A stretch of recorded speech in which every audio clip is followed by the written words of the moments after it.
I contend a lot of this has been able to happen in due part, or big part, to kind of a light regulatory approach that has been taken by lawmakers in Washington.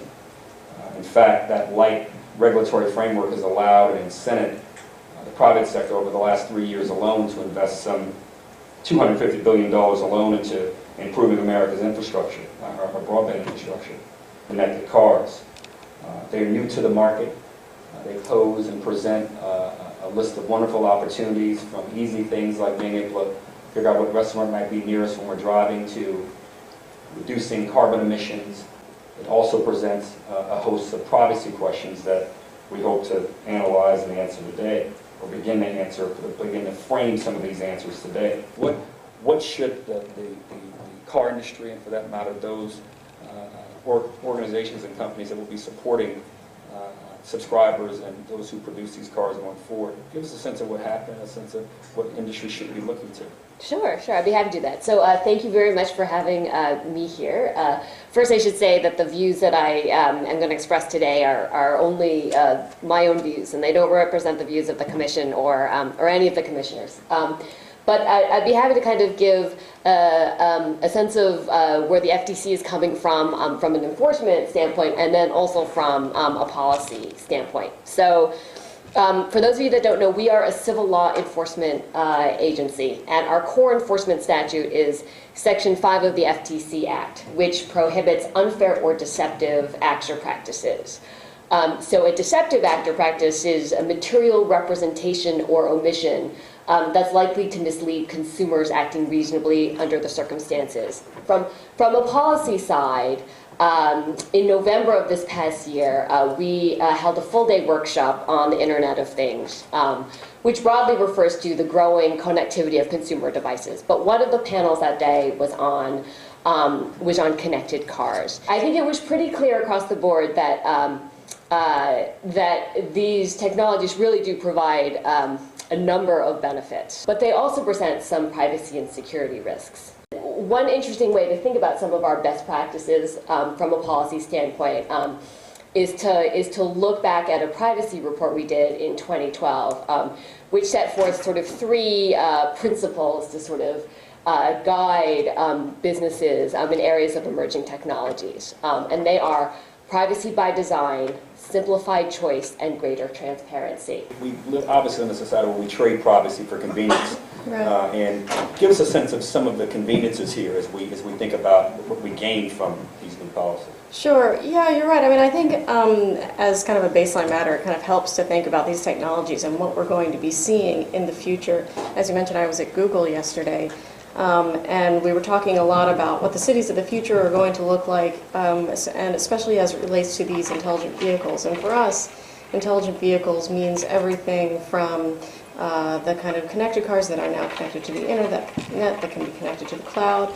There are a bunch of different ways in the car that they can be connected through the OBD port, through your phone, through the actual dashboard.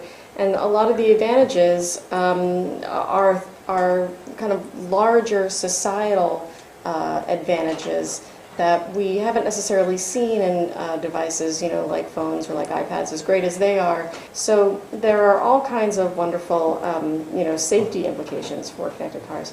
As Harold mentioned, also there are environmental benefits. Obviously, if you have good real-time traffic information and information about roads, and, you know, detours, other ways that we can get around, you can vastly improve traffic. I think what's tricky in this space is that there's so many different kinds of data for so many different purposes. And I think what Catherine was running through is these incredible potential safety benefits. I think vehicle-to-vehicle communication, vehicle-to-infrastructure communication is the kind of thing that could be just an absolute change in traffic safety. There are certain things that are so important to get out. Building privacy into them is important to get consumer acceptance, so it's out there and it's used and it actually increases safety.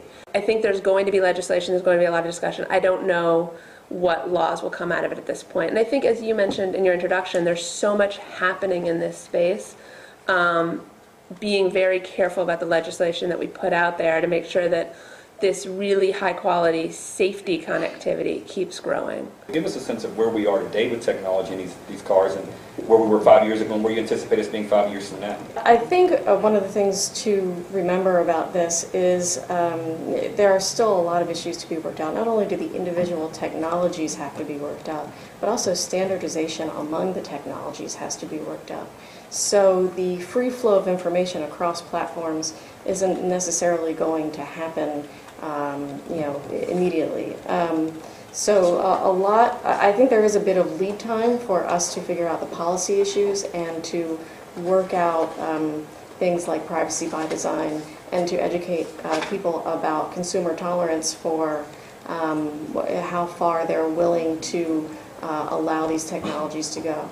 Cora, building on that point there, some of the ways that folks who are trying to address this issue and mitigate the privacy concerns are talking about ways in which this data can be collected, it can be anonymized, it can be de-identified, and that way we're able to get around some of the, or not get around, but address forthrightly and honestly some of the concerns that people had. I think it can help mitigate the concern, absolutely, and I think you'll see a lot of companies say, well, we do collect this information, but we only ever share de-identified data, so no one ever really knows it's you. And so I think that does help mitigate some of that concern. I think the risk there, though, is that, and it's an issue that a lot of people are working on, is that it is getting increasingly easy to re-identify information. I think in many cases they would say, yes, consumers have consented, but then there is a question of what does it mean to meaningfully consent. So, was it in a huge stack of papers that you may have just signed the top and it was not presented in a form that would be sort of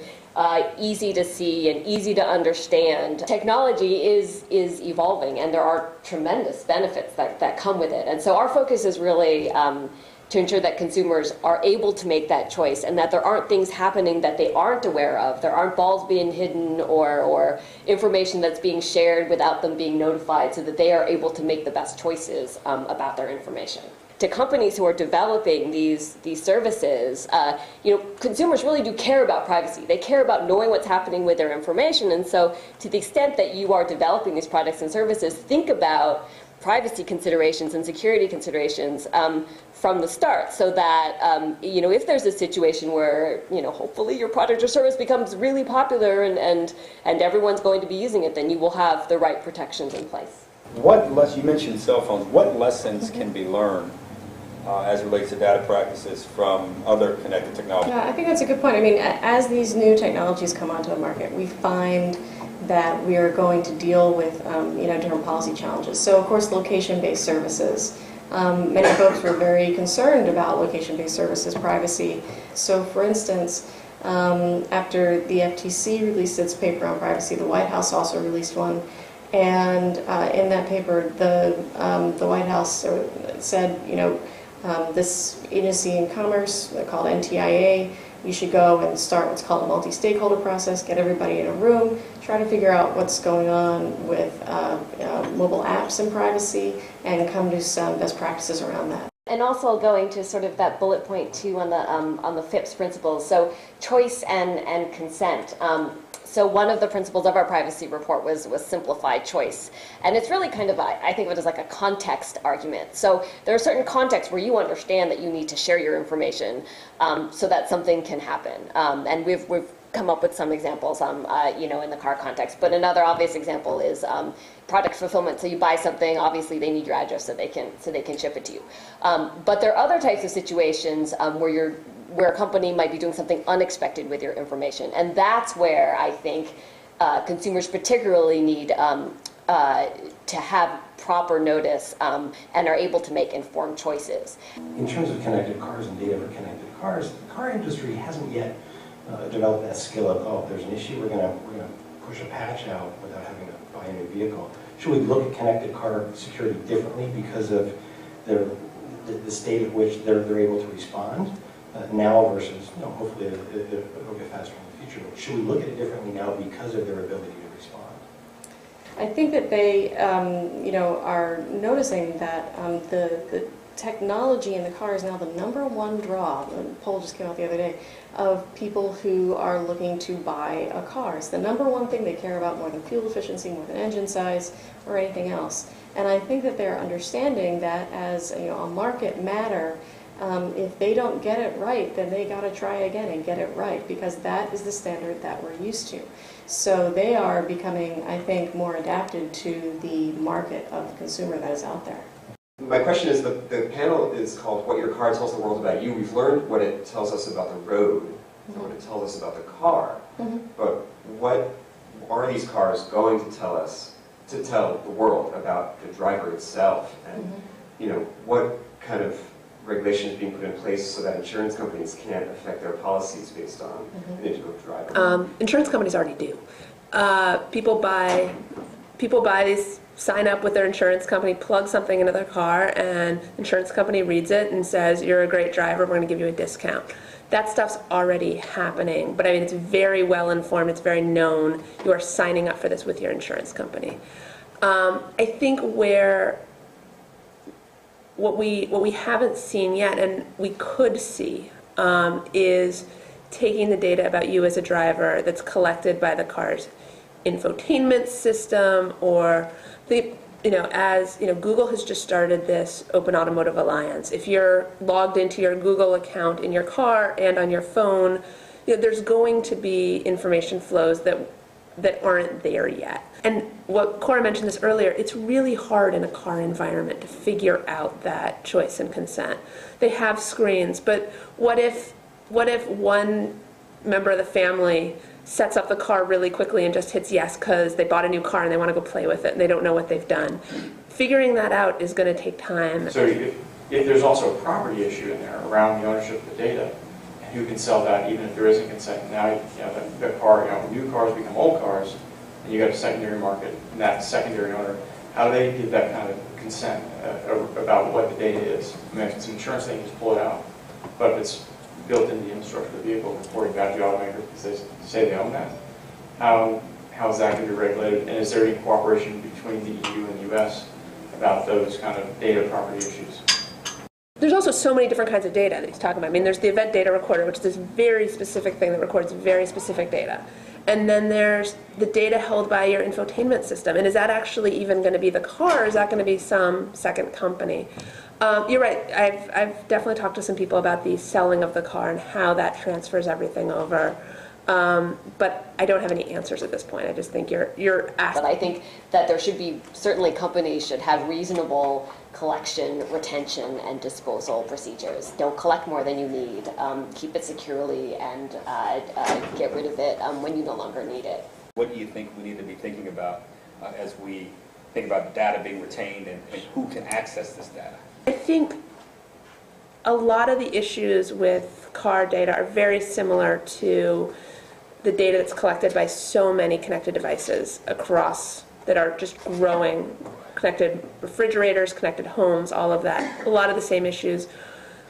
Where there's special need and special attention is the fact that there is such an incredible potential for safety benefits from this data.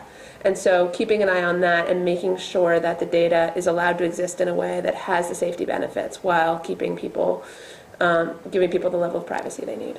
Where do you see the next 2 to 4 years going as the car companies begin to react to these changes and try to assuage my friend's concern here? I think that you're seeing a very big change from the kind of the mindset of mechanical engineers to software engineers. And I come from a family of engineers. I'm their black sheep. They don't know what happened to me, but they. You're seeing much more less thought about their products being permanent and being set in their ways, and much more thought about changeability and adaptability, and about other things that are making them much more sensitive to consumers in the marketplace. I think part of the challenge they're having is that the marketplace is changing so quickly, and that consumers are only kind of partially understanding so far what is on the market and what is going to be on the market, so that the car companies and others maybe aren't getting the feedback before the actual products are getting there. But the more feedback they get, I think the more of a, let's call it a community standard, is going to exist for how consumers want their privacy, how much they feel comfortable with.